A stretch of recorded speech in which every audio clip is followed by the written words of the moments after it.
दोस्तों कैसे हैं आप सब? आई होप कि आप लोग अच्छे होंगे। दोस्तों श्रीनगर से एक ऐसी घटना सामने आ रही है जिसने एक बार फिर से जम्मू कश्मीर और श्रीनगर को चर्चाओं का विषय बना दिया है। दरअसल ये एक ऐसी घटना है जो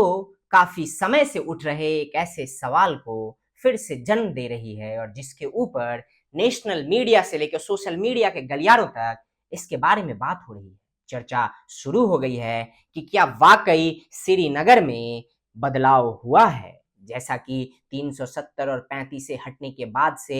लोगों ने वहां जाके अलग अलग वीडियोस बनाए, उसके माध्यम से ये दिखाने और दर्शाने का प्रयास किया कि वहां बदलाव हुआ है या नहीं, और अगर बदलाव हुआ है तो किन चीजों में बदलाव हुआ है। क्या तंत्र में बदलाव हुआ है, क्या वहां के लोगों की सोच में बदलाव हुआ है, क्या वो उस मानसिकता में बदलाव हुआ है जिस मानसिकता ने 1990 के दशक में कश्मीरी पंडितों को कश्मीर से खदेड़ दिया था। क्या उस मानसिकता में बदलाव हुआ है जिस मानसिकता ने हमेशा भारत को एक दूसरा देश समझा है, जिसने कभी भी भारत को अपना देश नहीं समझा। क्या उस मानसिकता उस सोच में बदलाव हुआ है जिसके तहत वहां के जो लोग हैं वो ये मानते हैं कि भारत उनके लिए एक विदेशी कंट्री है या एक ऐसा देश है जो उनका अपना नहीं, जो वो भारत को भारतीय कहते हैं और कश्मीर के लोगों को कश्मीरियत और कश्मीरी कह के बुलाते हैं। वो क्या उसी दौर में पहुंच गया है वो सोच जो कभी 90 के दशक में हुआ करता था, जब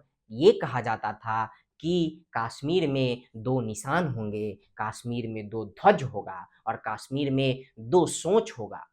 दोस्तों दरअसल ये सब कुछ जो मैं बता रहा हूँ या जिन बातों पे मैं आज सवाल उठा रहा हूँ इस वीडियो के माध्यम से, मैं आपको बताने का प्रयास कर रहा हूँ या उन सवालों को एक बार फिर से उठाने का प्रयास कर रहा हूँ। दरअसल वो इसलिए क्योंकि श्रीनगर में एक ऐसी घटना घटित हुई है। श्रीनगर में एक दरगाह है जिसका नाम है हजरत अल दरगाह। उस दरगाह के बाहर एक नेम प्लेट था और उस नेम प्लेट पर हमारे देश का स्वाभिमान, हमारे देश की आन बान शान अशोक स्तंभ का निशान था। और उस अशोक स्तंभ के निशान को कुछ लोगों ने एक ऐसी भीड़ जिसका चेहरा नहीं होता ऐसा कहा जाता है, लेकिन इस भीड़ का चेहरा था और वो चेहरा ये कि उनको भारत और राष्ट्र हित से ईर्ष्या है, उनको समस्या है भारत के उस निशान से, उनको समस्या है राष्ट्रीय ध्वज से, उनको समस्या है भारत के अशोक स्तंभ से। वो अशोक स्तंभ जो भारत की पहचान है, वो अशोक स्तंभ जो भारत की आन बान शान है, वो अशोक स्तंभ को मिटाने का प्रयास श्रीनगर में वहां की एक भीड़ ने किया। दरअसल वो भीड़ कश्मीर के मुसलमानों की थी जिन्होंने उस स्तंभ को तोड़ने का प्रयास किया, इनफैक्ट तोड़ा भी, और उसे बुरी तरीके से मिटा देने का प्रयास किया। दरअसल कुछ लोग इसे इस तरीके से देख रहे हैं कि ये एक मूर्ति के तौर पे था और चूंकि मूर्ति पूजा वो नहीं करते इसलिए उन्होंने ऐसा किया है। लेकिन मेरा यहाँ पे जो पक्ष है या मेरी जो सोच है दोस्तों वो थोड़ी अलग है। वो इसलिए अलग है क्योंकि वो अशोक स्तंभ इस देश इस राष्ट्र का प्रतीक है और वो वहां पे मूर्ति के तौर पे नहीं था, वो राष्ट्र के आन बान शान और राष्ट्र के पहचान के तौर पे उस जगह पे अंकित था। अगर किसी ने उसे तोड़ने का प्रयास किया है और अगर वो ये एक्सक्यूज दे रहा है कि वो मूर्ति के तौर पे वहां पे इंगित था इसलिए उसे तोड़ा गया है, तो या तो वो जनता को गुमराह कर रहा है, इस देश के सरकार को, इस देश के न्यायपालिका को, इस देश के लोगों को और इस देश को गुमराह करने का प्रयास कर रहा है। बल्कि एक्चुअल में अगर मेरे से कोई पूछे तो वो ये है कि ये दरअसल उस सोच को दर्शाता है जिस सोच का जिक्र मैंने इस वीडियो के शुरुआत में किया था, जिस सोच के बारे में मैंने आपको पहले शुरू में ही बताया था कि कैसे उस सोच ने 1990 के दशक में वहां से कश्मीरी पंडितों को पलायन करने पे मजबूर किया, जिस तरीके की बर्बरता की गई। या फिर उसके बाद के समय काल में हमने देखा कि कैसे कश्मीर में भारत को एक दूसरे राष्ट्र के तौर पे देखा जाता है। कभी भी वहां के जो लोग हैं, जो मुसलमान हैं, उन लोगों ने भारत को अपनाना स्वीकार नहीं किया। हमने विगत के समय में भी कई सारे ऐसे वीडियोस देखे हैं जब कश्मीर में चुनाव हुआ था, तब भी उनकी वो जो सोच है वहां के कुछ लोगों की वो खुल के सामने आई थी, जिसमें वो खुले तौर पे ये कह रहे थे कि श्रीनगर और कश्मीर जो है वो मुसलमानों का है, यहाँ भारत के लोगों को या भारतीयों का कोई काम नहीं।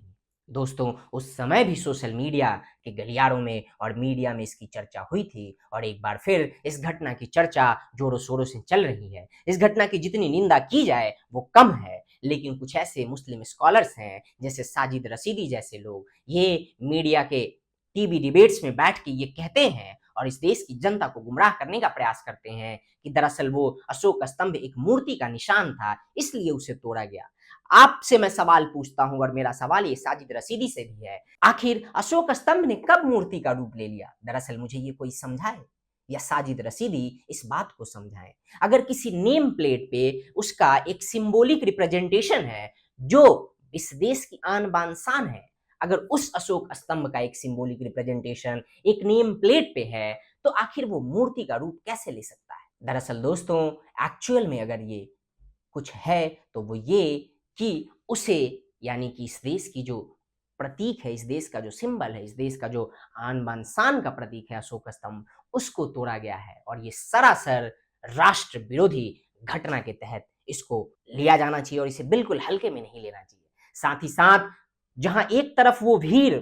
वो सोच और उस सोच के लोग जिम्मेदार हैं, वहीं दूसरी तरफ साजिद रशीदी जैसे लोग भी जिम्मेदार हैं और वो भी उतने ही दोषी हैं, क्योंकि वो टीवी डिबेट में बैठ के राष्ट्र विरोधी घटनाओं को भी डिफेंड करने का प्रयास कर रहे हैं। वो ऐसा दिखाने और इस तरीके से डिफेंड करने का प्रयास कर रहे हैं कि दरअसल ये कोई आम और मामूली घटना है, लेकिन दोस्तों ये मामूली घटना नहीं है। ये एक देश विरोधी सोच को दर्शाता है। ये एक ऐसी सोच को दर्शाता है जिस सोच ने 1990 के दशक में कश्मीरी पंडितों का एक्सोडस कराया था, उनका पलायन कराया था, उनको मजबूर किया था। ये उस सोच को दर्शाता है जो 16 अगस्त 1946 को बंगाल के नोहाखाली में हुआ था। ये उस सोच को दर्शाता है जिन्हें भारत और भारतीयता, भारत के प्रतीक, उसके निशान, उसके चिन्ह, उसके आन बान शान से जिन्हें तकलीफ है। ये उस सोच को दर्शाता है जिस सोच के तहत